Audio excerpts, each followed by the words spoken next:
This is DJ. And this is Ish. And this is Season 6 of Pero Let Me Tell You.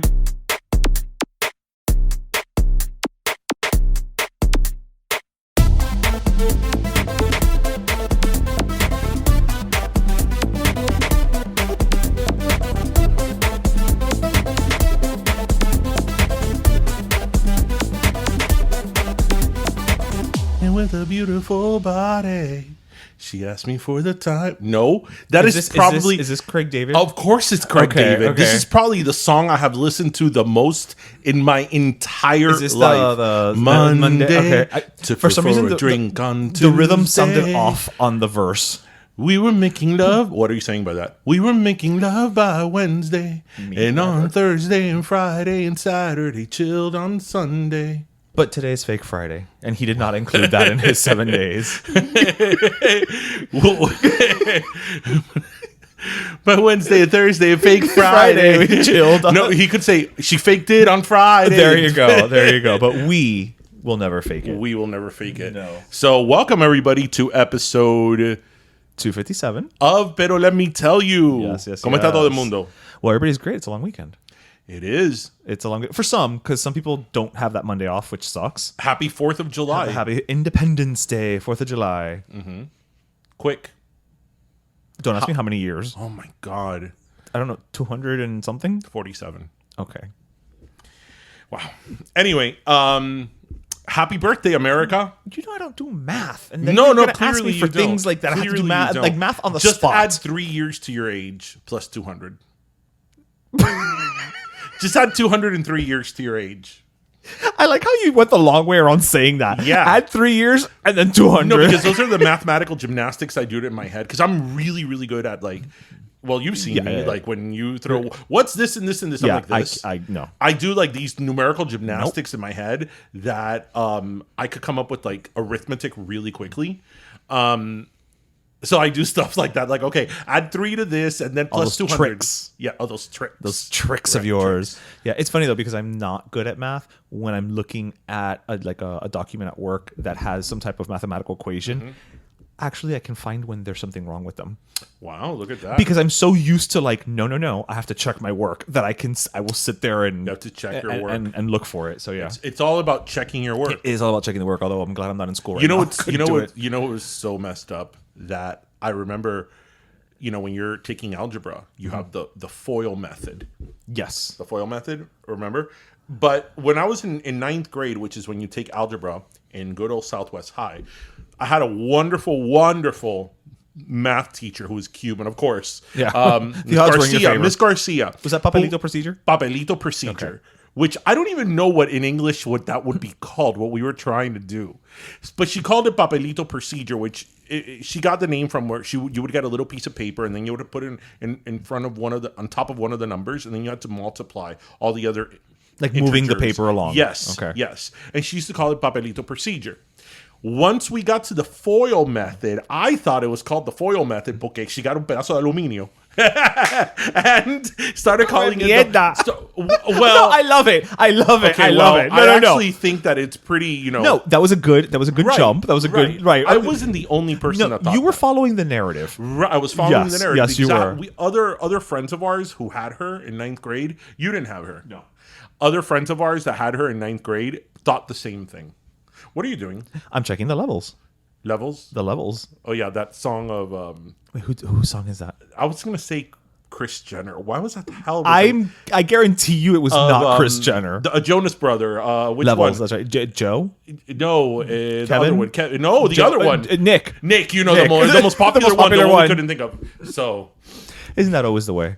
Yeah, 7 Days by Craig David. Do you remember when I was in my Craig David phase? I do. I remember you were... I think you're still in it. I remember you were slightly annoyed by it. I like Craig David, but clearly not as much as you. Right. 7 Days? I'm not kidding. That is probably the song in like all the songs I've ever listened to in my life that I've listened to the most. Really? I used to listen to 7 Days probably about 10 times a day. 10 times a day? Yeah, because I used to play it. That's 70 days. I used to play it like at least twice on my commute to work. Then I would listen to probably probably at least once on my commute to school, to college. To Okay, college, so that's 3. to FIU. Then on my commute back. 4. Then I would go back to work. So 5. that would listen like 2 or 3 more times. Okay, so we're like 6. And then there was like a random time. Yeah, like I used to listen to that. I'm not when There's probably some gym time in there. Right. You know I'm very consistent. Cuando yo cojo con una canción. That's true. Right? But that song, because I was like, it's Craig David. Oh yeah, Craig David is badass. Does he still record like he does new music? He does actually. Cool. And he actually lived for many years here in Miami. I feel like I knew that. Yeah, because he had like club parties.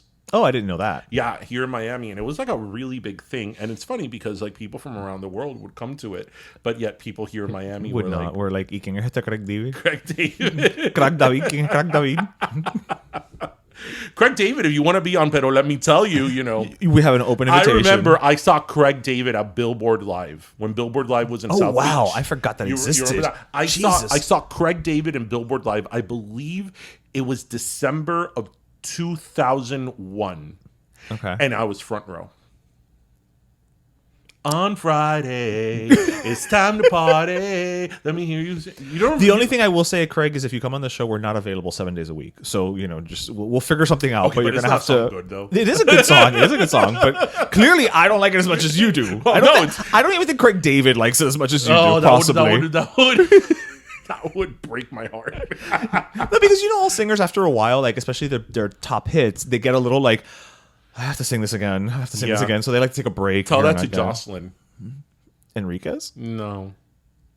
Okay, so I wasn't even going to talk about this, but I have to talk about this because I'm neck deep into it. So I've been watching The Idol. Oh, okay. On HBO. Okay, yes. It's and now the show it ends this week. Yes, yeah. It's the show on HBO that with the weekend. And Johnny Depp's daughter Lily Rose Depp. Yes, and I have so much to say about that show. I have so much to say about that show that I don't want to take too much time from the show. Like, are we going to need a special episode for that? Clearly, I was going to watch this show because the weekend is in it, and in 250-something episodes. I think everybody knows I heart the weekend. I heart yes. And not in the same way that we all heart the weekend. No. In a different way. Yes. So obviously I was going to watch it. And this is a show that had a bunch of production delays. Yeah. It had, it had negative press before it even started. The script was changed. The directors were changed. Mm-hmm. There was rumors of a toxic work environment, all that. Yeah, take your pick. All that stuff. And so I knew that, you know what you were getting in for. Yeah, this was going to be quite the ride.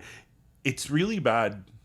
And it hurts me to say. Jose saw the first episode and said he's done. He's not good. He's just not a good actor. He's not good in that role. Okay. Do you know what he reminds me of? His acting in this show? And it hurts me to say this because I love this guy. Liz Berkeley in Showgirls? No. Mariah Carey in Glitter. Oh. Remember in Glitter? You like a person. In Glitter when she was trying to be emotional, but there was nothing there? Right. Nothing? Maybe you're the problem. Maybe I am. There's nothing there. He's just reading lines. And then the thing about it is that But he's supposed to be like super charismatic and he's a cult leader. But that's what I mean. Cult leaders have to have some degree of charisma. But there's nothing. And then I know what they were. I mean, Sam Levinson is a director who is the director of Euphoria. And he's known for his really explicit sex scenes. I know what they were trying to do with the sex scenes, but I think it fails. Okay.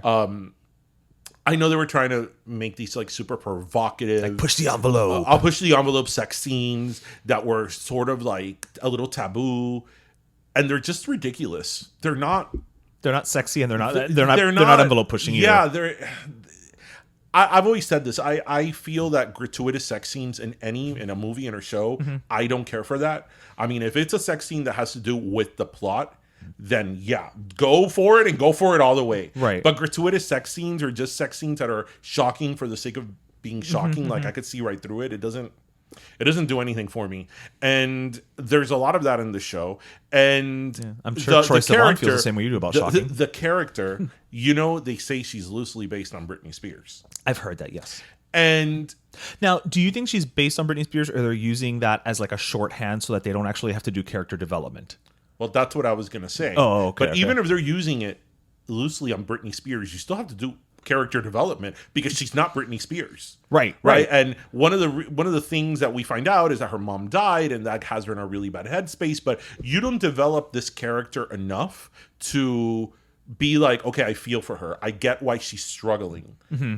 You just know she is, but there's no... You don't know why she got there. Obviously, this is sort of... The show is about the dark side of Hollywood. I get that. But everybody is also an asshole just for the sake of being an asshole. So, it's kind of like in Showgirls. You know how in Showgirls we're just mean? For no reason. Yeah. Like, why is Crystal so, like, this passive-aggressive back and forth? Like, but at least Showgirls has horribly wonderful dialogue. I mean, if you're going to be a bitch, be a bitch. Right, but there's right. like, what is it? Lord's water or whatever. Right, it's holy water. Yeah, I'm going to take you out to lunch, but, you're a piece of shit. Right. Whatever.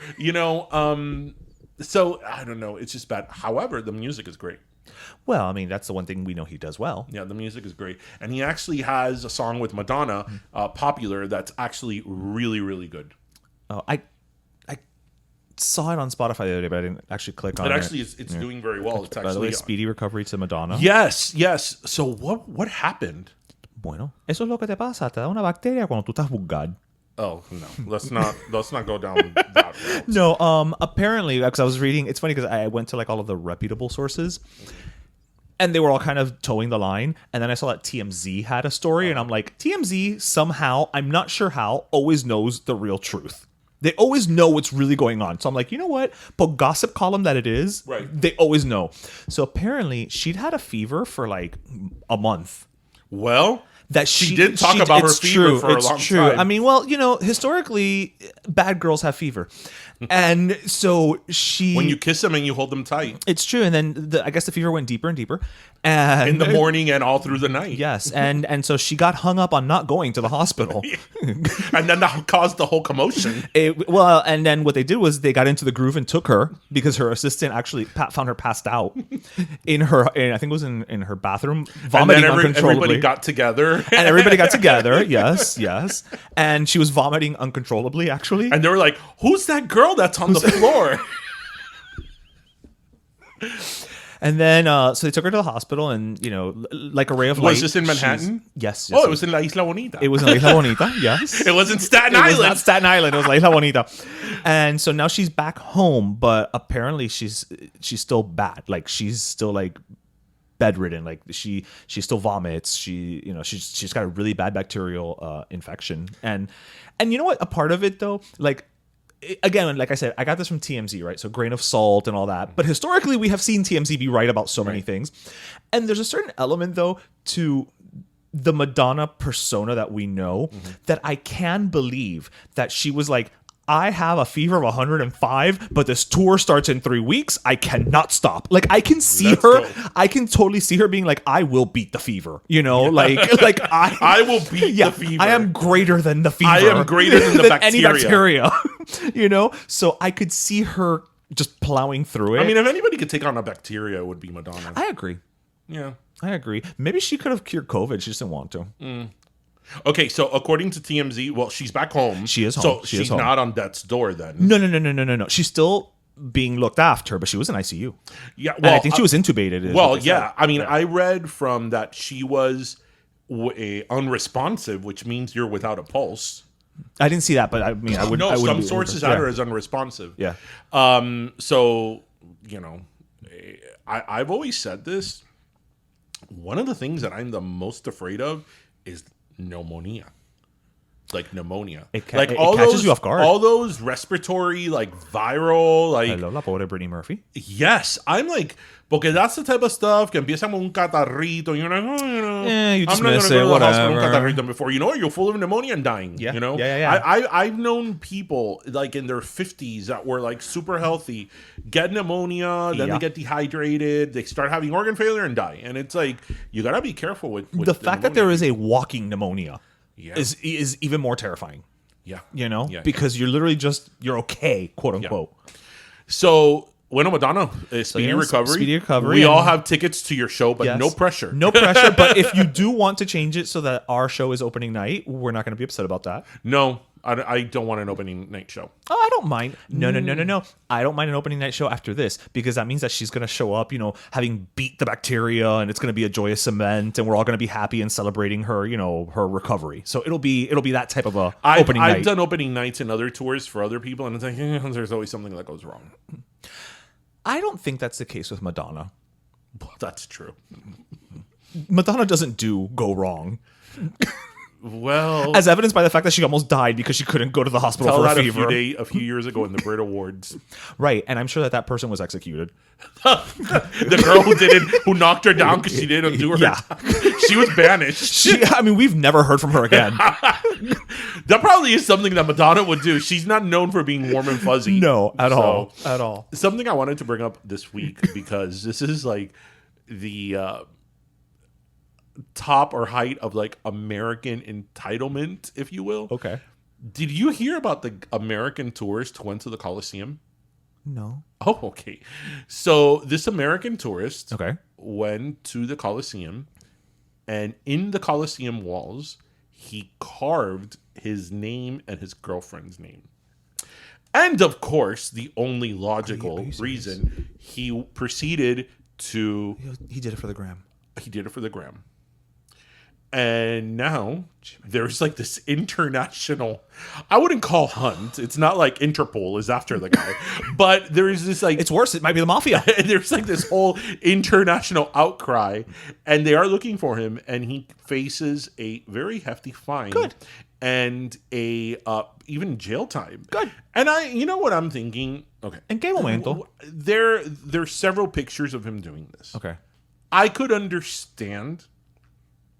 Because I've seen this, many, and even Europe and places that I've gone that are ancient or very old, I have seen that people do carve their names on the wall or graffiti their names on the wall, but usually there is a million names on the wall, right? Right. Like there's like chalk and right. But in these pictures, I've been to the Coliseum a few times, and I don't recall seeing that. I don't know, but maybe there was a corner of the Coliseum that had that. It's a big place, right?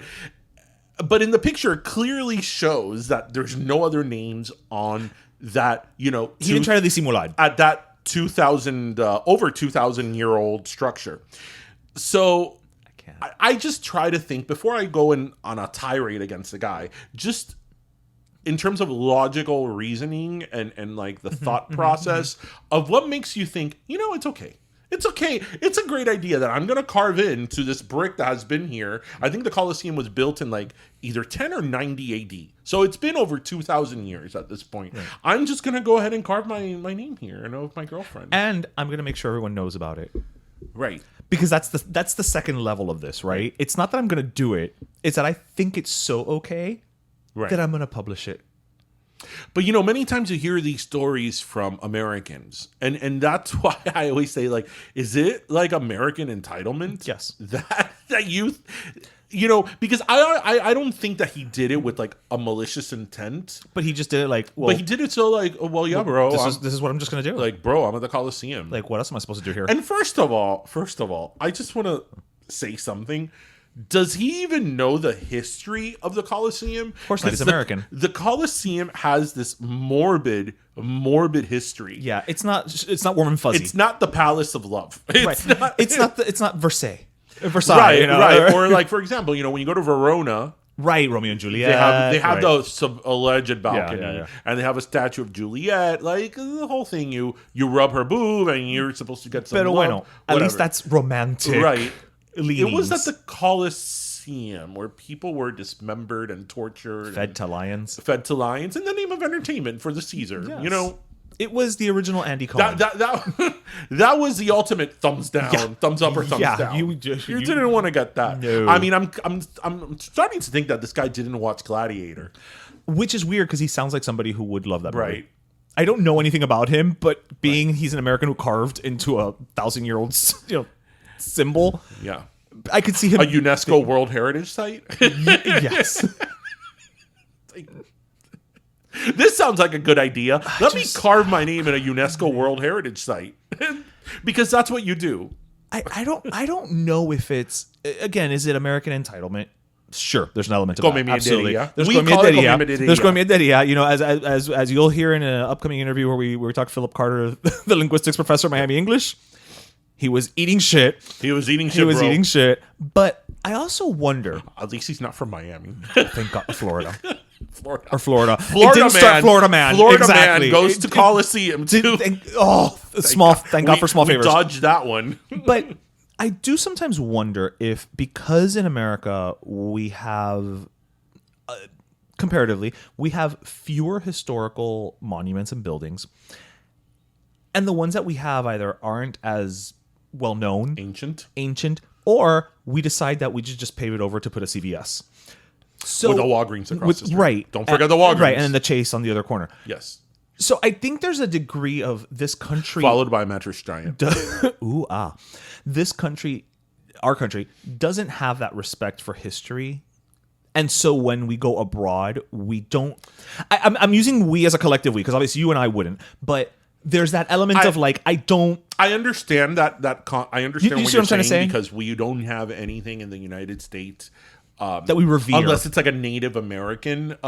Yeah, and that's so revered Unless, by the average person. But unless it's a Native American, no, because they have, for example, like villages and homes of Native Americans in the Grand Canyon that are God knows how old. Yes. But unless it's something like that, we don't have a lot of places or monuments that are thousands of years old of antiquity, if you will.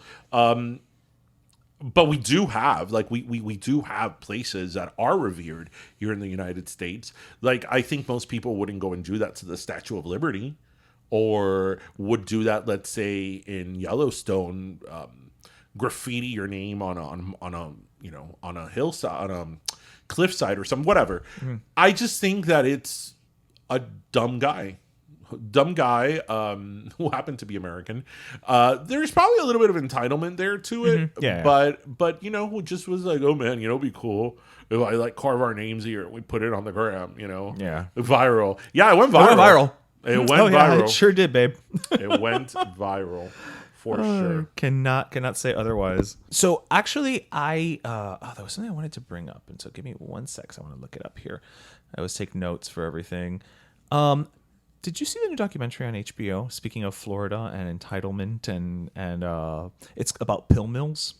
Pill mills? Yes. Patillero. Well, the pill mills, yeah, like the clinics that just would hand out the prescription pills. pills. This with the opioid? Yes. Yeah. Well, it was two twin brothers, and they are from Florida. What part of Florida? Broward. Close enough. I was like, ooh, not Dade. But it's these two twin, literally Dade adjacent. Yeah, but that's why we don't go to Broward. So the whole documentary is about how they became like the leaders in the opioid crisis, essentially here in South Florida, and they kept opening up these clinics, and it's these two meathead twin brothers who, at one point, were even having people coming in from out of town. And when I say out of town, I don't mean Pensacola. I mean from Kentucky. I mean from other states. And what they would do is they would have them come in on buses.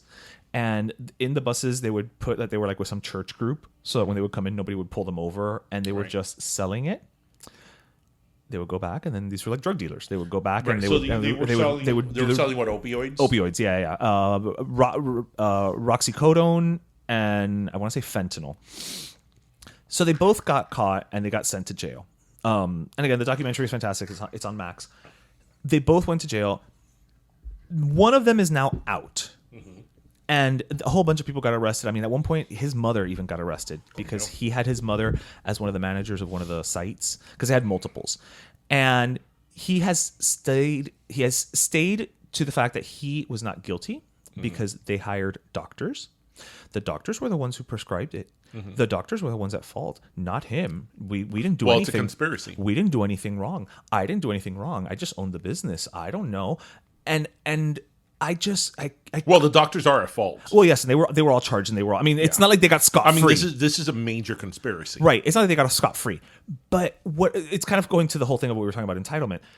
I can't get over how these guys, and there's a degree of avarice to it too, and hubris, because they weren't content with just having the one pill mill. Mm-hmm. They had to have 2. They had to have 3. They had to have 4. They had to, and it's like you're having any. Now it was a legal operation because up until el otro día, it was not illegal to set up these clinics. Mm-hmm. At some point, just stop. Were they pain management clinics? Yeah, those pain management. Yeah. Yeah. Dude, at some point you're gonna get caught. Like if you just keep growing and growing. That's the problem with most fraud. When it's like Pringles. When you study both legally or even just watching it in the news as a casual observer, mm-hmm. that you see people that are caught in whatever it is, whether it's a pill mill, whether mm-hmm. it's Medicare fraud, whether it's even fraud like real estate fraud. Right. It's not like, okay, I cut corners in a few things. I and then made some quick money, and you were in and out, and that's it. Right. The problem is that you make money. You're like, oh wow, I just made $5,000 in an hour. $5,000. No, those people made tens of thousands of dollars with nothing. Like, I'm going to do it again and again and again and again and again. And bigger and bigger and bigger. So on and so forth. That's why these operations, whatever they may be, are usually massive. And they're in millions and millions of dollars. Because it's not one thing. And I've seen that. I've seen that in people or in things that I'm like, aquí there's something that the math smells doesn't math off. There's something. I mean, I've said this to you before. We've talked about it here on the show. I know more or less how much people make, give or take. Once you know the profession, right? Not that I know for exactly how much you make, but I know that if you do this, your pay range is probably between this and this. Right. Even if you're at the higher end of your pay grade or of your whatever, there's only so much a firefighter's going to make. There's only so much. Right. You're not going to be rolling around in like a Phantom and a Bentley in a house that's $4 million. La cuenta no da, to quote my mom. Right. La cuenta no da. My mom used to say that a lot, obviously in the 80s. As many people here did. Yes, were around, yes. That she'd be like, ya se compraron una casa en Los Cayos, un Cadillac. Ahí da cuenta no da. Right? I got that from and she's mother. A peluquera and he's a cartero. Oh my gosh. I remember we knew these people that the lady didn't work. She was a stay-at-home mom. Okay. And the guy used to fix air conditioners, and they had 2 kids. And we knew them because whatever. One of the guys was friends with my brother and my cousin back in school. And my parents were always very weary of them going over because these people had, and of course the kids wanted to be in the house because they had a huge house with a huge pool. Who wouldn't? Yeah. They had all the bells and whistles, all the nice toys and all that. And my parents were always very weary of this. They were always like, ahí hay algo feo. Hay algo a pasar. Hay algo feo. Yeah, hay algo pasó. Thankfully, my brother was not around when it pasó. My parents were like, see, I told you. Con eso uno no se mete. ¿Cómo es? Más sabe el diablo por viejo que por No. diablo. My parents were always. That's why I have to tell, it's not that my parents were holier than thou, but my parents would always say, nosotros dormimos muertos de hambre, pero en paz. They would always say, en paz. Mientras que no pierden la casa. Oh Mientras que no pierden la casa. That was always like my parents' thing. No hagas eso que vamos a perder la casa. Darien, we got a late notice from a credit card. Vamos a perder la casa. Darien, You're getting toll violations. Vamos a perder la casa. Oh no! Listen, if that was true, you would have lost it solely with Columbia House. Oh my god! Well, you know what? Just that. You know what? My mom went on overdrive. Que vamos a perder la casa. I don't think I've ever said this story here on the podcast. Ooh, a new story. Well, you know this story. So when I was like in middle school, I was really bored. Oh, I don't think you've told this story. I was really bored. So I've said this many, many times on the show. I love ships. I love ships, ocean liners, cruise ships. I love them all. I love the history of ships. I'm obsessed with ships. So when I was of middle school age. So I was like 12, 13. At most. I totally forgot about this. I knew the whole fleet of Royal Caribbean, of Carnival. I was like, you want to go on the fantasy, the ecstasy, the imagination, the fascination, the inspiration. I knew all those ships. So what I would do is that I would call like Carnival and I would say, hi, I'm a travel agent and I need 1,000 catalogs because obviously this was back when we had Travel, catalogs. yes, and for right. example, Carnival had like a whole catalog nice. with their whole fleet. Yeah, they were nice. Right? And I was like, I want the whole promotional kit. And so they would send me like the posters, the mobiles. Mobiles were very big. They were very big back in then. the travel Yes, agency. yes. I had a name for my travel agency. what was it? Miami Days Off to Travel. I like it. Yeah. So then Carnival. We should open that when we're done with our chicken wings. Carnival would send me that. Like I still have way in like my closet in my parents' house. Like some of the promotional stuff, like when the fantasy line came out. Mm-hmm. And then the one that got carried away was Royal Caribbean. Because remember those 1,000 catalogs that I ordered? So Carnival had just one catalog, right? With their whole fleet. Right, I remember. Royal Caribbean had multiple catalogs for each route. So they had a whole catalog for the Western Caribbean, a whole catalog for the Eastern gasto de Caribbean, papel. a whole catalog. Like when I mean catalog, I mean like a magazine Yeah, for like yeah. the Bermuda ones, then for like the West Coast ones, the Panama Canal ones, the European ones. They had it for everything. So when I ordered 1,000, and of course I would order 1,000, I wouldn't order 50. There was a day that they delivered, I'm not kidding, they delivered probably like 10 enormous boxes to the house. Enormous. Of course. And it had everything. It had the brochures. It had from Royal. It even had stands, like those promotional stands. And I'm thinking back, I'm like, what was I gonna do with all of this, right? And I remember that when my parents got home from work, they were like, "Vamos a perder la casa. Vamos a perder la casa. Nos van a meter un su.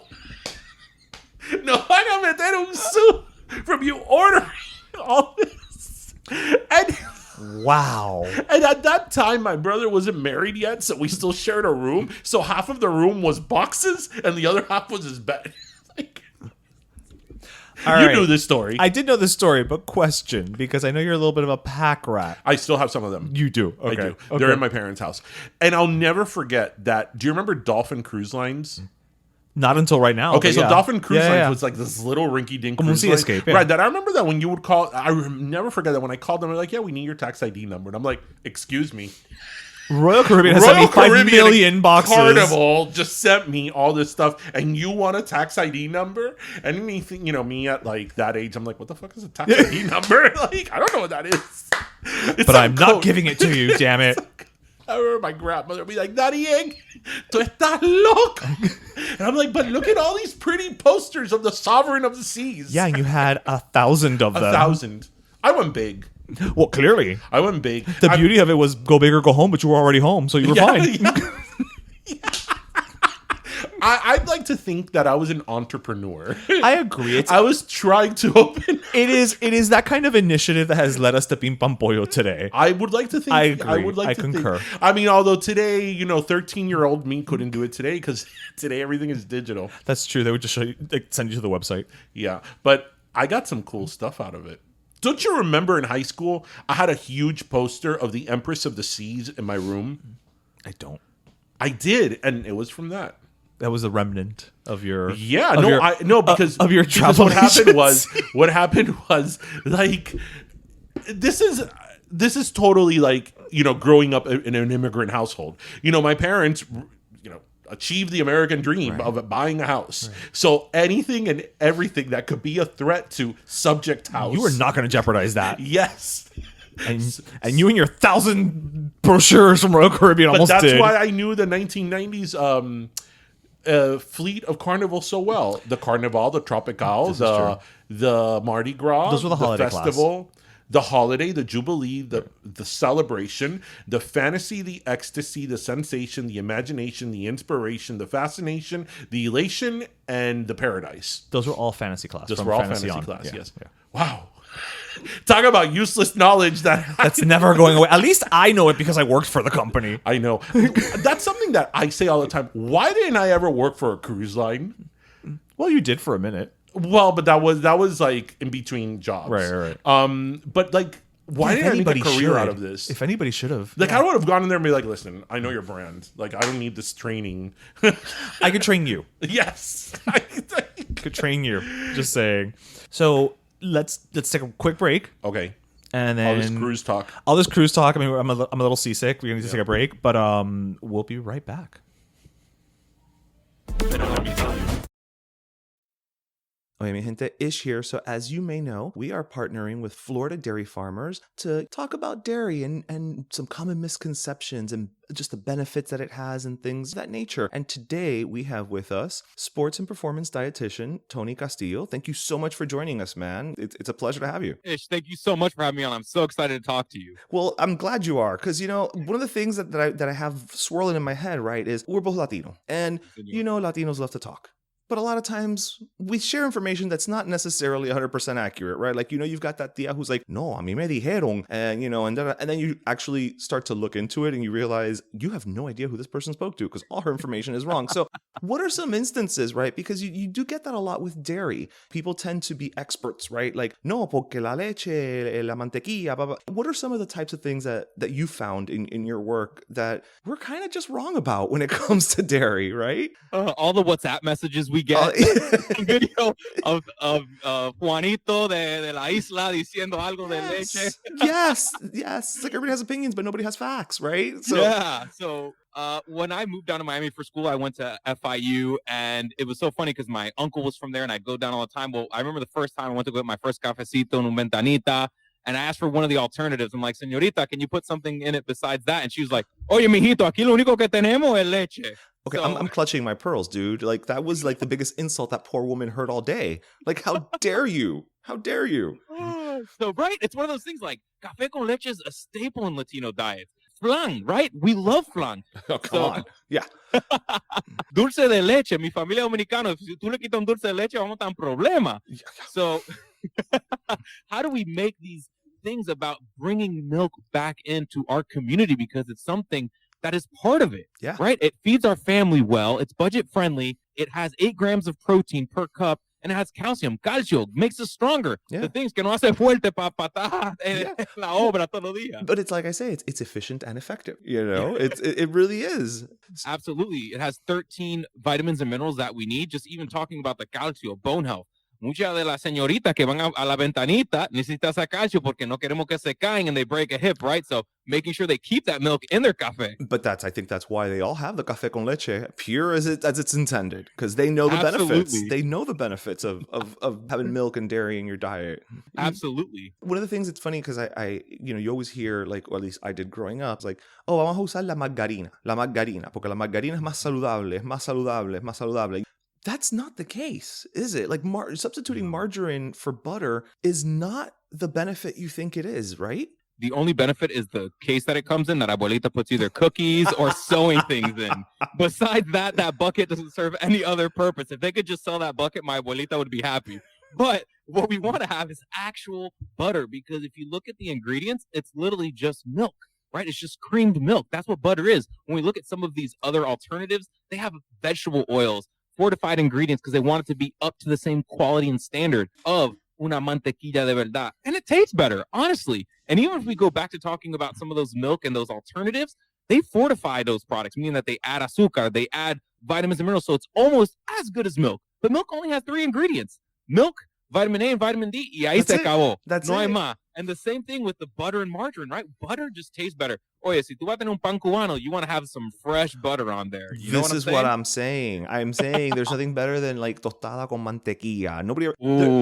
There's a reason you don't go and order tostada con margarina, right? At the ventanita. It's just not a thing, right? There's a reason. Again, these señoras a la ventana, they know what's up. They're onto stuff. They are absolutely knowing what's what. Hay que ir a trabajar con ella because they know café con leche y la tostada con mantequilla, that's the way to go. Absolutely. Están en todo, basically, is what it comes down to. But, Tony, thank you so much, because I think, there's certain times, again, like, we lose sight of that, right? Where the benefits of dairy and just these pure products, like you were saying, there's no additives. It is just very healthy and beneficial just at the bare bones of it, right? And so Listeners, again, you heard it here from Tony. He is a dietitian. He knows what he's talking about. But if you want some more information, you can absolutely visit floridamilk.com. Or if you want to send it to your tia who keeps sending you those WhatsApps with all the misinformation, you can also refer her to lechedeflorida.com. I mean, we're doing the work of evangelists here, right? We're trying to reach everybody and get it as much across as possible. Thank you again for stopping by, Tony. Thank you so much for having me. And remember, keep that café con leche and that pan con mantequilla. Sprinkles? Check. Hot fudge? Check. Ooh, cherries? Check. Chocolate and vanilla ice cream? Check, check. Chico, what list are you making? That's everything I need to celebrate National Ice Cream Month. Verdad, que July is when we celebrate all the yummy, cold dairy goodness that is ice cream. Yeah, and I'm planning on making tremendo sundae using ice cream made from real Florida milk. Don't forget, we can also use ice cream to make milkshakes too. Even make a piña colada shake. Put some coconut ice cream in there and... Ooh, que rico. Okay. Well, if you want to find other fun recipes for enjoying ice cream this July, just head to floridamilk.com or lechedeflorida.com today. Okay, but here's the real question. Are you gonna share that sundae? Maybe.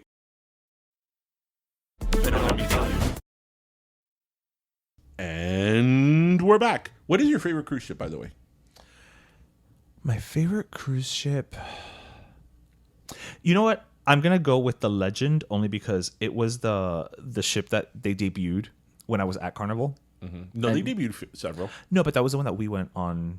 Wasn't that the one that we went on that for the launch like before? No. What was it? We went on the Pride. Was it the Pride? It was the Pride. Oh, I thought it was the Legend. No. Okay, then the Pride. Actually, no, we went on the Spirit because the one we went on was Michelangelo. It had the Michelangelo restaurant.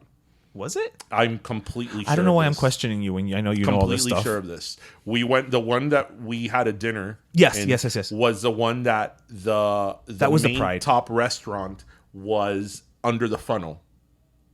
But the Pride had the Michelangelo. The Spirit did. I'm trying to remember the amount of old white people that called to complain about it. It was the Spirit.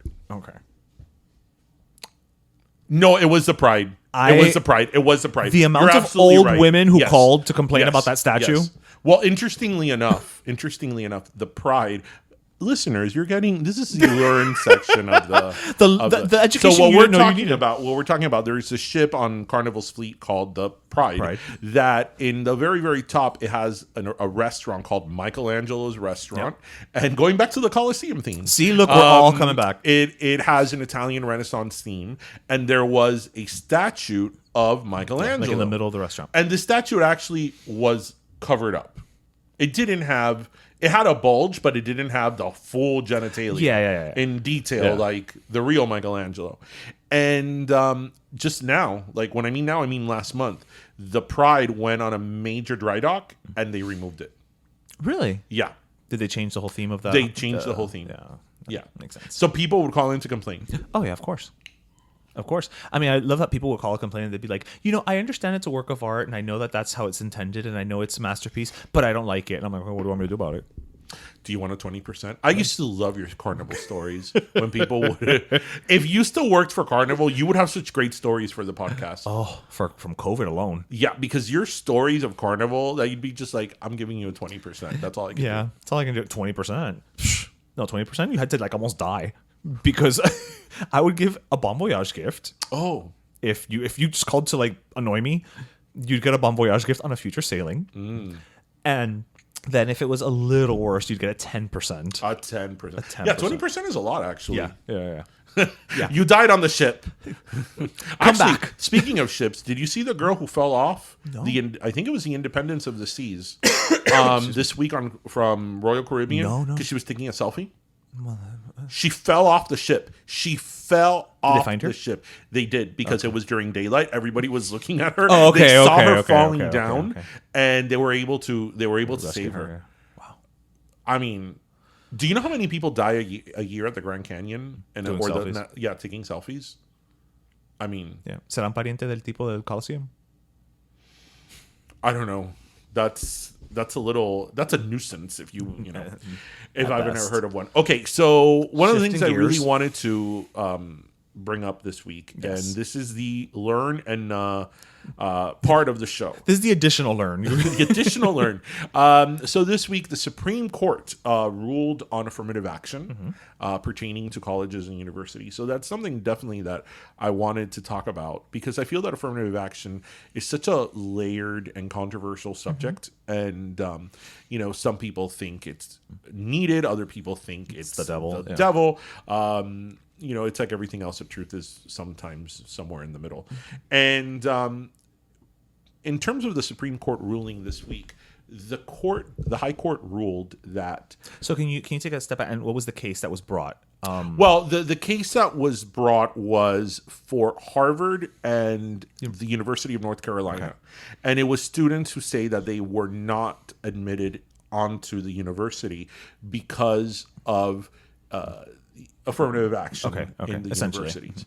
And because of schools did practice a sort of affirmative action in their admissions process, they were not given a space in the incoming class whenever it is that they applied for. And basically, the court said that there can't be no race conscious approval or factoring in the admissions process in colleges. And, this is something that has been going on for a long time, and you hear it a lot, especially from top institutions. You never hear this from like a state school or a community college or anything like that. You always hear that in the top institutions, and there's a reason why. So the court ruled that there can be, again, no more race-conscious application in terms of the, trying to see who's going to be admitted into the school or not.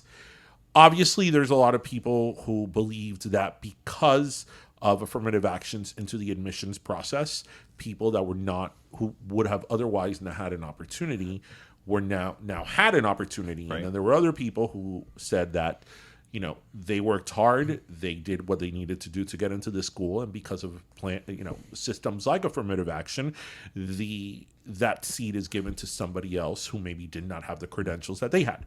So you're outside of the legal realm, as I am, from me, that I kind of thrive from Supreme Court cases. It's fun.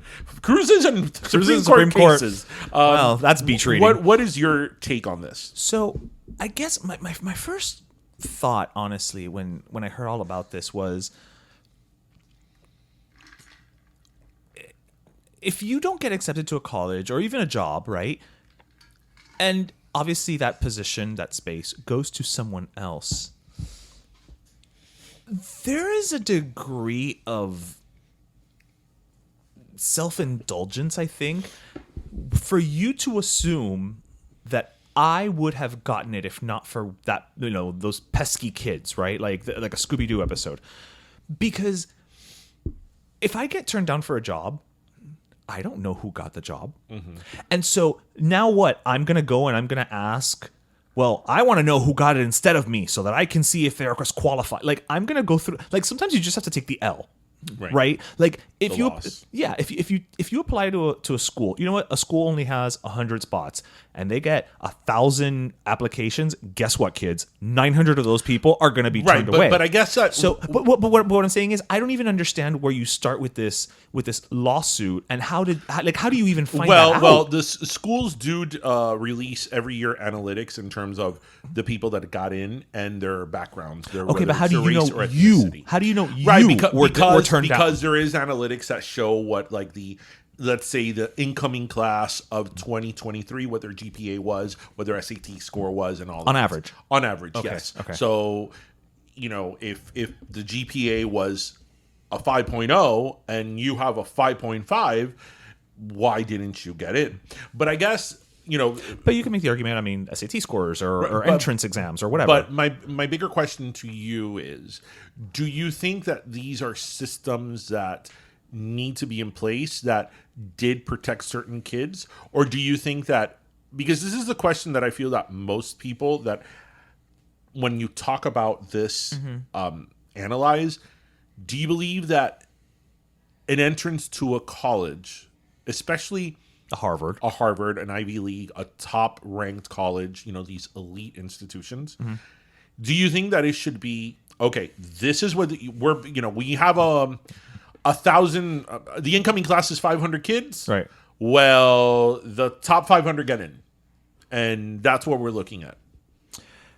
So part of me wants to say yes, but then there's another part of me that says, there's something to be said for book smart, and then there's something to be said for, again, what people use sometimes colloquially as the college experience, right? Where you want to try to have I would think, your campus be a reflection of the world, of society, to whatever degree you can, right? And I say that because, obviously there's requirements, so it has to be a certain intelligence and a certain test score. So I think that as a college, it behooves you to try to place people into a scenario that is going to in some way mirror the real world insofar as the makeup of your classes and the experiences that you're exposed to. Because if the goal of college is to not just get an education, but also get the skills that you need to go out and get a job and function in the real world, part of functioning in the real world is understanding that just because you come from a homogenous community, that is not the world. Forget the US, that is not the world. And as we become more of an interconnected global economy, you have to somehow factor that into things that you should be exposed to. So I think that as a, I don't disagree with you. I don't know if I'm answering your question or not. I don't disagree with you, but what I really want to know, and this is something I would love to talk to a group of people about, is do you think that when you're applying to college, right, a Harvard that has a very limited amount of students coming in, okay, do you think that the right and fair thing to do is we have 100 seats? Then the top 100 applicants are the ones that are getting in. I mean, it could be fair, depending on, again, the thing is that there's so many circumstances, right? Because you could say, yes, that's fair, but then, there are people who maybe who've worked their ass off and come from, a more disadvantaged background, and maybe we're 101. And again, I know look, there's 100 spots and there's 1,000 applicants. Right. 900 people are going to have to go home with nothing, right? That's just life. I mean, that's just how it works. Damn, I was going to say something. Oh, okay, but then if we're going that route, and I know you want to bring this up, so I'm kind of transitioning it over. Then I'm also assuming that we're going to say, okay, then we're done with this legacy bullshit. Right. But that's what you're saying. It should be. No. Let's put all other programs and incentives aside. Okay. In terms of college entrance, okay, should it be, again, if you have 100 seats for a Harvard, the top 100 get in? Okay, yes, but what if you have people who are on equal footing? Well, I'm glad you said that, because that but is where affirmative action would come in. Because if there's 6 people who are all equally qualified for that last slot. So here's this is going to be my whole rant on affirmative action with colleges, right? When you're applying to a Harvard, a Princeton, a Yale, a Brown, or even, we don't even have to look at an Ivy League school, a state school, University of Florida. They're hard to get into. University of Florida is really difficult to get into. The kids that are applying to these colleges, they all have a 5.0 GPA. All of them. Right. They all have great SAT scores. They all have straight A's. A C student, a B student is not applying to Harvard. Yeah. Right? If you're applying to Harvard, you got all A's. Right. There's a reason you're applying to Harvard. You got all A's. Right. You didn't get B's and C's. You didn't get predominantly A's with a few few B's. You got straight A's. Right. You're applying to Harvard. So we now have an applicant pool that, on the most part, all have the same grades. Right. They're similar enough. With very little deviation. Right. That's your applicant pool. Right? Again, 100 or 200 seats, you have an applicant pool many times in the thousands. Yeah. Right? Yeah, I'm sure there's people who apply to Harvard that have a crappy GPA. Yeah. But on the most part, the people that are serious applying applicants and people that are contenders all have a perfect GPA. Right. Okay, so we have to look beyond the GPA. So when you start looking beyond the GPA, now you start looking at standardized testing. Right. Now, Harvard and a few other schools have gave away with standardized testing.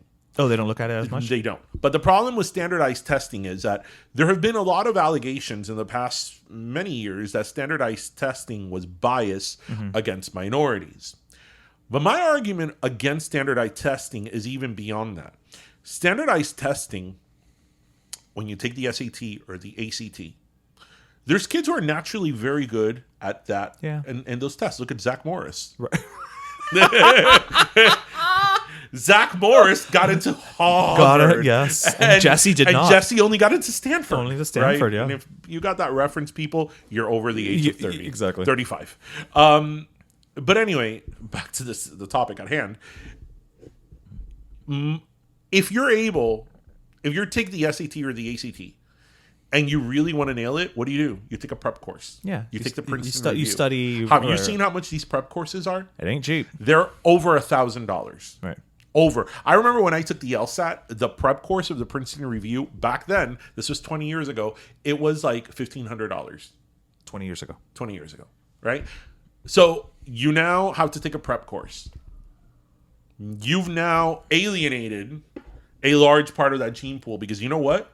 When I was in college, when I was in high school, I remember my parents couldn't afford to put me in a prep course.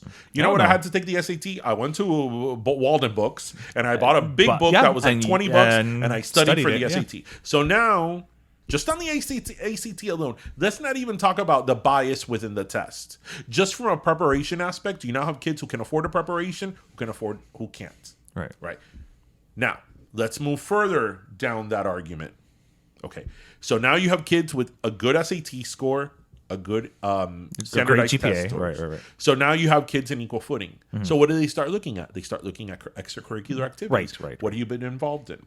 Right. If you are from a wealthy family in Connecticut, you've probably done crew. You probably did crew. You probably were very well connected. You probably interned at Model United Nations when you were in high school. Right. You probably worked as an intern at a Somebody's senator's campaign office or in somebody's campaign and all that. You probably went to summer camp. I don't know where. You have a resume already. Right. Before you even walk through the door. You walk through the door.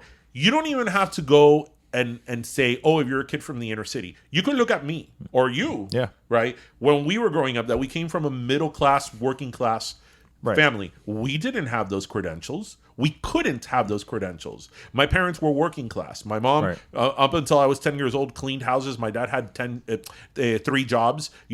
I was not going to have... En qué momento? I didn't have no... You were not going to do crew. So now the division now is even further. So now we have kids who can afford the SAT prep. Now we have kids who have these credentials, right? That kids that are from... We're not even looking at race. We're just looking at income, at economic standpoint, right? Now you have all these kids whose parents don't have the money and didn't have the connections for them to have a resume by the time they graduated high school. And I have to tell you that we didn't know people like that because growing up, because everybody we're around middle class or similar, our high school was from a working class high school. But I know people who grew up wealthy who, when they were in 9th grade, they went and a European, Model United Nations tour. Study abroad. And they went to Geneva. I know people, or I heard of people that, when they were in the 10th grade, they made a speech in front of the United Nations because they were part of a private school that had a program that in connection with. So it goes on and on and on. So who are usually the people that don't have this economic advantage? People of color. Immigrants. Right. Are there white people? Absolutely. But more often than not, you have people that are either immigrants or people of color, some type of ethnic minority, whatever. Right. So this is just simply a matter of economics. If you just start, it just is what it is. Way, it just is what it is. Right. So now you have an enormous amount of applicants who now start falling behind purely for economics, from an economic standpoint, right? Added to that, then, is legacy. Because for those of you who don't know, legacy At the Ivy League. Legacy, I went to FIU. If Tristan, when he graduates high school, if he wants to go to FIU, and FIU is an amazing school. But he can't. It's an amazing school. Legacy in state schools is not as big of a thing as it is in these top elite schools. So if you're legacy, unless you're a total fuck up, a negative GPA. Right. Yeah. Right. You have a criminal record by the time you're 18. If you go into a legacy admission, meaning that your parents or your grandparents went to that school, you're getting in. And if your parents and grandparents went to Harvard, you're probably in the top of the food chain in terms of money and power. And if they went in and they donated, you're but definitely that was my next thing.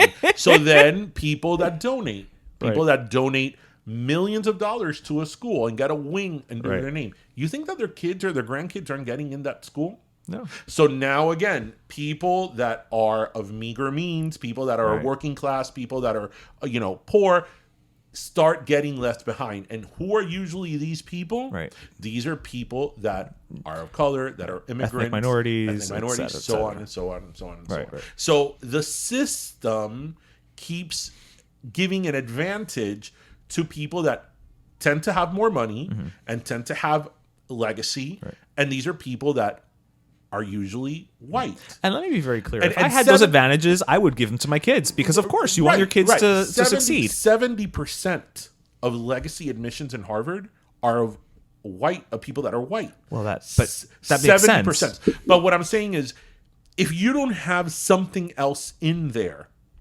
to try to make this more equitable, like affirmative action, this is a system that's going to keep repeating itself because it's a vicious cycle, right? Because then the same opportunities going out to the same type of person over and over again, and the same type of people are shafted.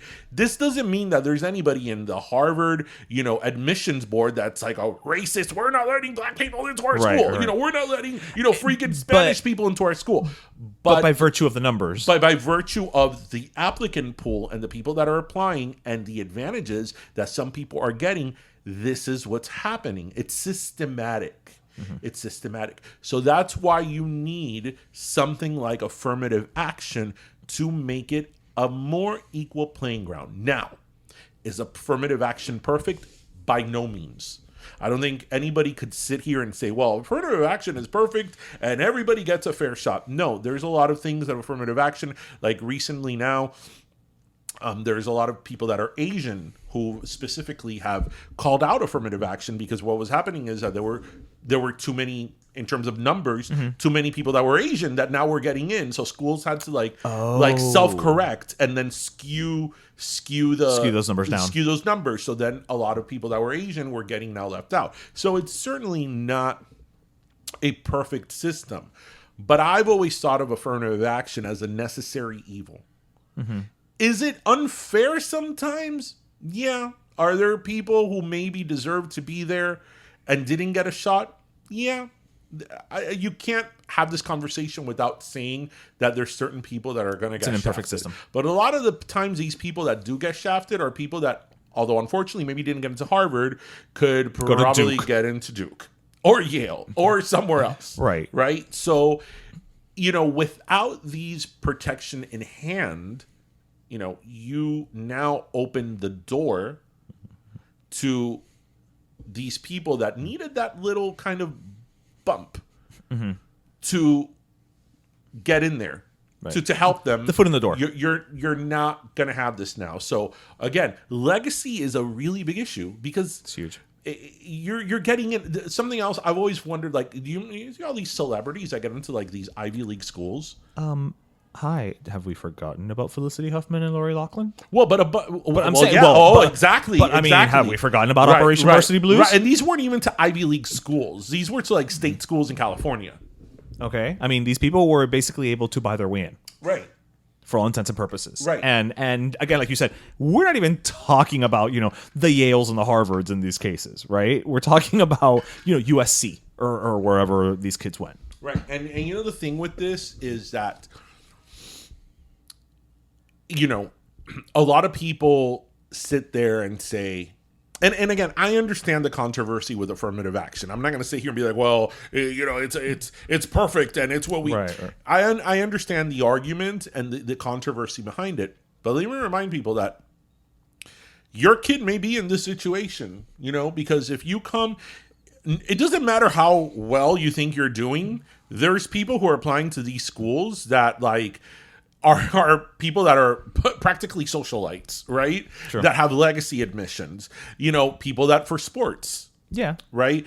So, if you're applying to a very competitive school, your kid may be hard for them to get in there. And listen, just a reminder, if your kid is named Craig Smith, they can't tell if he's white, black, Jewish, etc. But if your kid is Fernando Garcia, they kind of have a tip. Yeah. So, that's a big one. That's a big one. Yeah, I don't know. I just, it's one of those things where it's like, again, if all things were equal, this wouldn't be an issue. But, I also understand the whole thing of where is the line drawn? And I think that's the bigger, like you were saying, that's the bigger problem, because it's like you pendulum swing too much one way and now everything is off, and then you go the other way and now it's unfair. And so you go, it's just, finding the balance. And I don't think that human beings are equipped with balance. Yeah. Anyway. Historically speaking, we haven't done a great job of balance. Oh yeah, you know what I wanted to bring up, moving right along to another subject. So I was actually reading an article today that sort of broke my heart a little bit. No. Because I think that if you love a television show, especially one that's cherished, you cherish, you grew up with, that means a lot to you.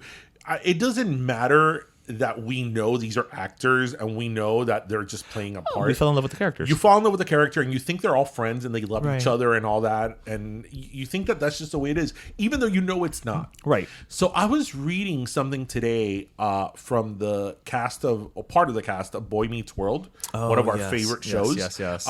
With Danielle Fisher, Topanga, Official, Will Friedle, Eric, and Ryder Strong. And Corey. No. Well, Corey was Ben Savage. Well, no, Ryder Strong was Sean. Sean. Sorry. Yeah. And they were saying, because they have a podcast called Pod Meets World. Mm-hmm. And they were saying that, I don't know if you heard this. Yeah. That they haven't spoken to Ben Savage, Corey, in 3 or 4 years, and that they've made a lot of attempts to reach out to him. Will Friedel's attempt broke my heart. Yes. And I was like, no, not Boy Meets World. I feel that not the Matthews. No, Boy Meets World is here. It's I feel that show, Boy Meets World, has such it's not even a fan base, because a lot of other shows have fan base. Yeah. But I feel that people that we love Boy Meets World, it's because it tugs at the heartstrings. Yes. Yeah. It's such a warm show. It's it really, gives you the feels that just to think that, they're having right now, I don't know, some type of issue with one of them, with Corey of all people. How can Corey not speak to Topanga? Well, in all fairness, Ben Savage right now is focusing on running but in California. But from what I read in that article, but it's not now. It's been for a while. Pretty much, I guess, since the end of Girl Meets World. Right. Yeah. So something may be going on. I mean, and it's to all three of them, so it's not. Yeah, it's not like he's upset at Will. Or her, or whatever. Yeah. It's funny because I was actually listening to her episode of Frosted Tips with Lance Bass today, actually. Mm-hmm. And why is she on it? Well, because he's expanding it, so it's not just boy bands anymore. Now it's because I guess it's a finite number. Yeah. So it's just kind of like 90s pop culture people, or whatever. Plus they dated. Okay. So it's one of those. But the way she did speak about her experience on the show. Mm-hmm. It's that warmth, it's the reason that we get sad that they're not talking to Ben Savage, because we hear about it and it's like, oh, but they really got along. Oh, they really liked each other. They grew up together. They, we're talking hasta el otro dia. And it's just such a the last episode of that show still gets me. When they got married? No, the last episode wasn't that they got married. No, yeah, they were already married. The last episode, the last scene is all four of them are back in Feeney's classroom. Yeah. And he gives them the speech. Oh, kills me every time. Yeah. That's it's funny because I loved that show at the time, and so did you, and so did a lot of people. I feel that that's a show that you have to distance yourself from it a bit to realize how good it was. Yeah, that show was never a real hit. No, it wasn't. It was like a cult favorite. Yeah. And it's been getting its due now. Yeah, I think. I mean, for a bit now, people. I mean, I think that's part of why it had a spinoff. Yeah. With Girl Meets World. But that show, it was just so. I mean, it really was a coming of age story in such a warm and sort of kind of a naive way, but in a good way, like that type of. It also helped that we were about the same age as them. It did. But I remember when that show. I remember already being in like high school and even college and watching that show. Yeah. And I still loved it. It was part of the TGIF lineup. Yeah, and but that's why I say that. I think that it's after you distance yourself from that show, like years after it ended, that I started watching it in reruns again. I'm like, coño, this was really good. And like, it was very well written. Like Mr. Feeney. God bless him. He's still alive. Yeah. You know who he's married to in real life? Well, she was in Seen Elsewhere. That's not where I know her from. Where? I know her from the episode she did of The Golden Girls. Well, I call her. It's not Bonnie. It's Bonnie. We're talking about William Daniels, who played Mr. Feeney. Yes. Bonnie. I don't remember her real life. It's not Bonnie Blair. I always remember her because she was Dorothy's author friend who turns out to belong to the country club that doesn't allow Jewish people. Oh, her. Yes, Bonnie Bartlett, is it? That could be it. Yeah, she was the one that on the show wrote, Murder at Dawn in Boca Raton. Yeah. And I'm like, oh, he's married to La Racista. Yeah. No, I told you that Mr. Feeney, played by William Daniels, I started rewatching Seen Elsewhere. Which Did you ever finish? I'm like in the last season. Okay. But by the last season, it wasn't as, like any show, it wasn't as good as the first few seasons. So I started watching St. Elsewhere some years back, which is like one of the most critically acclaimed medical shows ever. And he's Dr. Daniel Craig, and he was such an asshole in that show. So after watching him, you grew up with Feeney. I grew up with Feeney. But then after watching him now that I was watching St. Elsewhere, I was like so torn because now I see Dr. Mark Craig, I'm sorry. And he was such a jerk. And I'm like, but that's Mr. Feeney. Like, Feeney! And yet we never talk about the parents. We don't. Well, the father played the racist father in American History X. Oh, there we go. Yeah. We have so much racism with Boy Meets World references here. Okay, you know what we haven't talked about in the podcast, but we have talked about you and I off air because we do talk. Believe it or not, yeah, off air. I forget his name, but it's a comedian. He's like a gay comedian that he's rewatching Seventh Heaven. Oh, I think his name is Rob Anderson because his IG handle is Heartthrob Anderson. It is so good. It's wonderful. People, listeners. We never watched Seventh Heaven, and now I kind of wish I had. Look him up. He does like his own comedy routine and comedy stand. But one of the things that he's doing in his social media is look him up. So by the time Heartthrob Anderson. By the time I finish saying this, we could look him up. Heartthrob Anderson. Heartthrob Anderson. So yeah, he does a lot of like gay subject comedy, which is hilarious. But he has two like sort of Instagram, if you will, content. One of them is things that would kill Gwyneth Paltrow. So he has these Instagram reels on like how remember that video that listeners that went viral a few months ago about Gwyneth Paltrow, the bone broth, that she has bone broth and like vegetables and all that. So in response to that, he did like a whole series of Instagram reels of like ordinary things that will kill Gwyneth Paltrow. Like any McCormick seasoning will like land her in the ICU. A Krispy Kreme donut, like she's dead. Like was off-brand cereals. Off-brand cereal. He was like, I think Fruit Loops she could have one, right? But she wouldn't be the same after. Like it will cause some internal damage. It's hilarious. But then he's rewatching Seventh Heaven and he does like reels on like every episode he watches, and they are hilarious. Cause he's like, okay, so in this episode of the Seventh Heaven, they find the homeless girl, the girl that ran away from home, and then you find out that she was pregnant. And then the pastor dad, right? He's always like the pastor dad calls the parents, who the parents then don't want her in the house because she's pregnant. So now like he's hilarious. Great. I didn't realize when I think of Seventh Heaven, I remember when it was on. Yeah, but we never watched it. I just remember so. Jessica Biel. Like, I remember that they were like a big deal in terms of like teen stars, you Right. know, along But with everybody else Jessica in the WB. Yeah, right. But I never ever watched that show. all. I didn't realize that show was as corny and bad as Me neither. it was. neither. I thought it was like And it ran for 11 years. I thought it was like a Party of Fives sort of That's what I thought. Yeah. kind of With a little more religion because it was pastor. his but- pastor dad. Right. Thought it was kind of like that. You know, no. Party of Five, but no. This is awful. It's wonderful. Awful. The episode where the mom confesses that she smoked pot. She might as well had been confessing to genocide. Like, she tells the pastor dad so dramatically. She's like, one time. Yes. And then he's like, oh no, you know? And it's just so ridiculous. It's great. It's great. Check it out. Heartthrob Anderson. Yeah, he's really, really funny. Oh my God. It's great. It's great. It's great. Bueno. I have to do a little antidote before Anecdote? Anecdote. What did I say? You said antidote, and I'm like, who do we give poison? That's so great. Like when you're watching a movie or something, who has the, The antidote.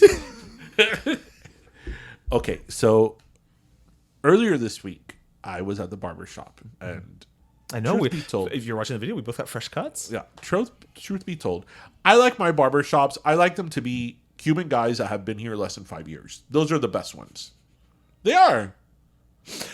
Sure. I'm just gonna. I will ask you later Listen, why. nobody can give you a fade like Avancero. I'm not. But, okay, that's fair. That's fair. I mean, That's fair. Where's the lie? yeah. I mean, are you gonna get a good fade at Supercuts? No. From Magali, who's been cutting hair for like 50 years, and God knows when was the last time she went to any type of updated beautician, you know, continuing education, right? Supercuts. Yeah, that's like you want a good one. Go to a Puerto Rican Dominican That's or a true. Dominican, That's true. or like a black barber shop. You Yeah, know, yeah. Banceros are really good with fades. They are, Right, but right. anyway. So I was here. These are my people, so I can talk about them. So I was there, getting my hair cut, and this other guy that works there. I don't know these guys, but I've been there enough that whatever, and. You picked up on things. He's talking to another guy that works. He's like, no, porque me negaron la residencia. Porque, bro, en la residencia, en la aplicación me salió que me arrestaron 7 veces. My God. Oye, pero a mí no me han arrestado 7 veces. A mí nada más me arrestaron 6. Ahora esa 7ª vez me está jodiendo de aplicación. And this was one of the few times, because you know that I'm very measured and very reserved. You just sit there and enjoy the What I show. say. Right. No, but in my real life, Right. I'm very measured and reserved with what I say. I'm never that guy that blurts things out or says things in the heat of the moment that I regret Right. later. I'm very measured with what I say. But this was a moment where I wasn't. I blurted out, I'm like, yo creo que el problema que tú tienes no es la 7ª. Yo creo que son las 6 que tienes. Yeah, 7 is not the issue. Yeah. It's El problema all no es of que it. te lucen 7, pero de verdad son 6. El problema es que tienes arrestos. Más de uno. Right. Anybody can have a snafu. I'm like, but it was so funny that he was so concerned. And he's like, ¿de verdad tú crees? I'm like, no, yo sé. Like, No, sir. I'm like, ¿tú tienes un abogado de inmigración? He's like, no. I'm like, okay, yo creo que tú debes de poner un abogado de inmigración. obvio. Para que te ayude con esto, porque como que tienes un antecedente criminal. Ajá. Ok. No, brother, porque es que no es justo, porque una vez a mí me cogieron. I'm like, no importa con qué te cogieron. Yeah, I'm not asking. I'm not asking No for importa con details. qué te cogieron. El problema es que tú tienes un antecedente criminal Right. y necesitas la ayuda de un abogado o de un profesional que te ayude con el proceso de aplicación. And he's like, okay. Sí, porque eso me habían dicho antes. I'm like, sí. It's not the 7th one. No. It's the first one. Like, Yeah, it's not. It's not a Prince song. so yeah, I was like, oh, only in Dade. He's probably been on. I mean, we've got 7 opportunities for him. Well, 6. Sorry, 6. I don't want to defame the guy. Yeah. Yeah. So, Dios mío. Well, Are you thirsty? Because I mean, I'm You could assuming, go. I'm assuming your barber's thirsty after going to being arrested you could go 6 times. because I'm going to give a gasless soda today. Oh, okay.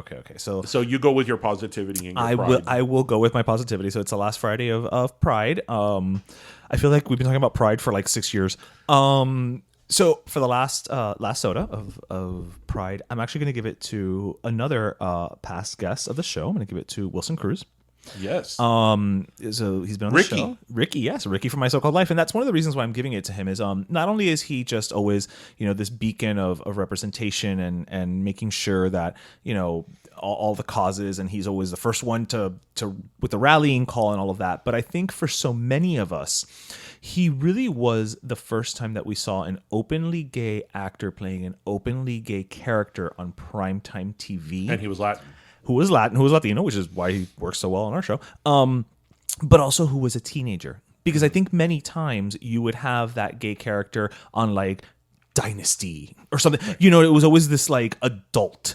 And so this was probably one of the first times that we saw on primetime television, a gay Latino character coming of age and that journey. And I think one of the important things in that character, because I used to watch My So-Called Life, that whole season it aired on ABC, was that he was not the gay token character. The character of Ricky was very much an important character very on fleshed that out show, and he had his own storyline and his own very, very real and like heavy narrative. Yeah. So it wasn't like, we're just adding, a sassy best friend. right. No, which he wasn't even. No, he wasn't at all. He was extremely sarcastic, Yeah. So, and you think about it, that show was 1994, 1995. Sounds about right. So it's close to 30 years ago. Yeah. Sometimes I wonder if they would make a character like that now, because I think that so many times, and we've talked about this on the show, with gay characters, they fall into like the negative, like the stereotypical tropes, right? So many times that the character of Ricky almost 30 years ago was a breath of fresh air. And it was a revolution. It was a revelation. That's what I was looking for. But if you think that if like they would have kept on in that. If that show would have had more seasons. That show, but in terms of writing gay characters, if it would have been similar to that. Characters that weren't an accessory. Characters that had their own characters narrative. in their own right. Right. And were this and this and this, and they were gay, Right. So yeah, that's a good one. So yeah, that's a good one. Who better to close out Pride I feel with? that Wilson Cruz should get more flowers than he does. Yeah, and I think especially among younger people, I think he deserves a lot more credit because damn right, he was coming out as a teen. I mean, he was coming out as a teenager at the beginning of his career. Like that could have ended his career before it started it. Yeah.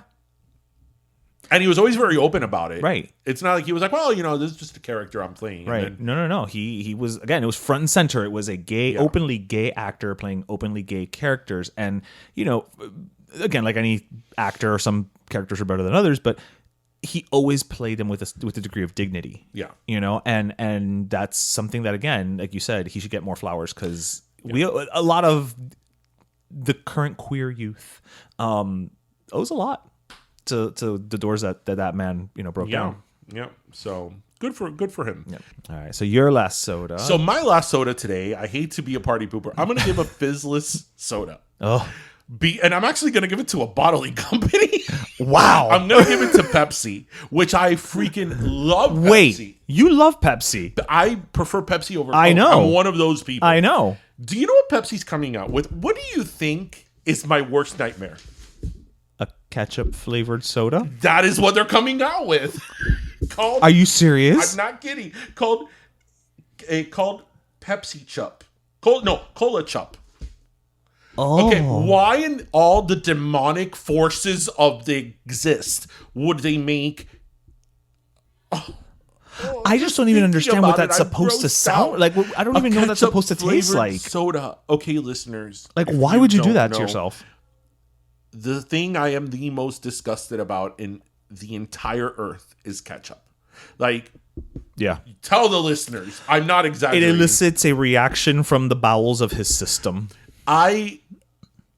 I'll tell you this. At one time years ago, my cousin messing around with me, he got like a piece of bread, like a, sandwich bread, and he filled it with ketchup. And Pan de molde. He kind of like, messing around with me, slapped me in the face with it and smeared ketchup all over my face. I had such a reaction, like I threw up on myself and like I almost passed out, that he was like, oh shit. I will say my favorite thing since the birth of your son has been watching you.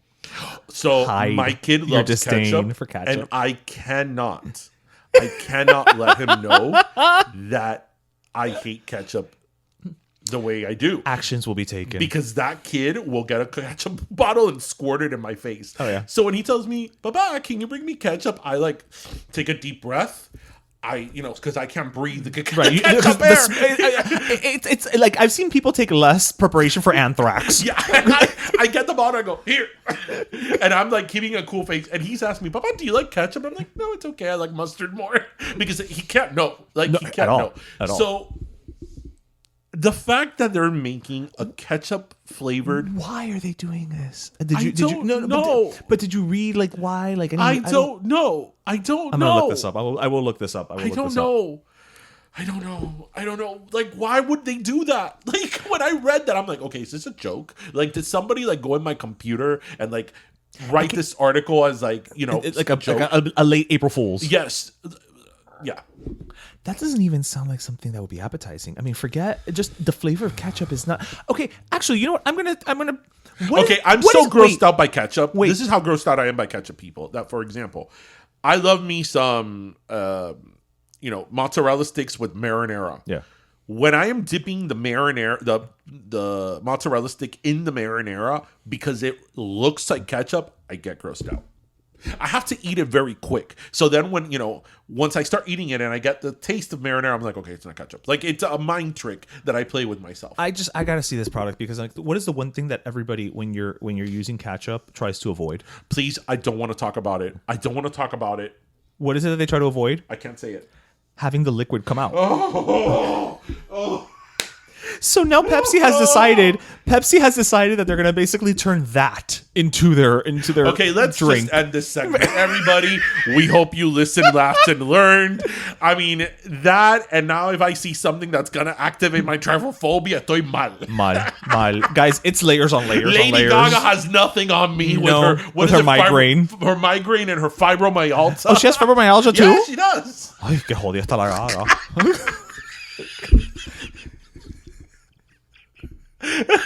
Lord, did you see that picture I sent you today that I was in 5 and Below? No. I sent you a picture. You sent me a picture? Hold of on. 5 and Below. It's in our friend group. The friend group? That the sandals. Those are sandals, right? Did you see that? They're just ugly. With all those circles and all those bumps? They're just ugly. I saw that and I'm like, yeah, I could feel that picazón coming. I mean, forget about your triple whatever. But they're just ugly. They're just hideous. There's no need. Awful. Anyway, 5 and Below is really great. It is. They should sponsor us. I mean, it really, really is. And I have to thank you for it. You're welcome. So, I mean, people, if you haven't visited 5 and Below, this podcast episode is not brought to you by 5 and Below. But if you haven't visited, La Ganga are like huge. Yeah. Yeah, it's like real gifts. I'm telling you. And they have brand names. This is what I'm saying. Anyway, everybody, we hope you listened, laughed, and learned. And as always, remember to have your croqueta, your pastelito, and your cafecito. And because it's 4th of July weekend, have a piece of apple pie. Damn right. And a hot dog. And a hot dog. Because nothing says more 4th of July more than a hot dog. A hot dog and apple pie. Yeah, Jennifer Coolidge. Coolidge. Anyway, have a great one, everybody. Have a great 4th of July weekend. And we will be back next week. Cuídense, mi gente. Bye. Pero Let Me Tell You is co-hosted by Darian Borges and Ismaeliano, produced by Ismaeliano, and our theme, Pero Let Me Tell You Freestyle, is composed by Michael Angelo Lomlaplex, the official gay guy. And don't forget to subscribe and leave us a review on iTunes.